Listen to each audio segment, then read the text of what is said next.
Hey everyone, still here, still awake? If you are, that's fine. We're drifting deeper now, into the part of the story where the marble starts to crack a little. Where the aqueducts still run, but the minds behind them don't. Tonight, we'll linger in the quieter corners of decline. The part where Rome's emperors, those pampered, perfumed men at the top, began slowly unbuilding their own empire. Not with armies, but with vanity. With fear. And with a remarkable lack of understanding for how their own world actually worked. So, just let your mind soften a little. Breathe. And imagine the hum of ancient Rome, fading into something a bit more fragile.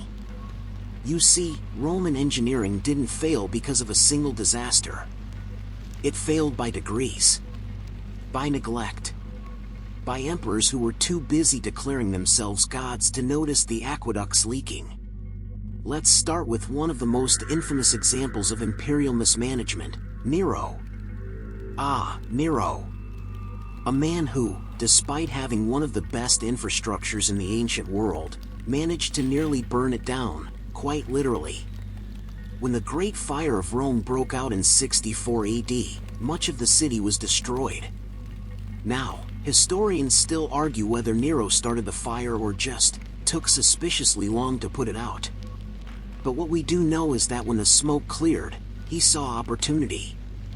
He built himself a palace, the Domus Aurea, or Golden House. It was a masterpiece of engineering. Vaulted ceilings covered in gold leaf. Marble walls. And an enormous rotating dining room that supposedly followed the movement of the sun. Imagine that, a room powered by hidden mechanisms turning ever so gently as guests ate peacock tongues and complained about the acoustics. It was technological brilliance used for ego.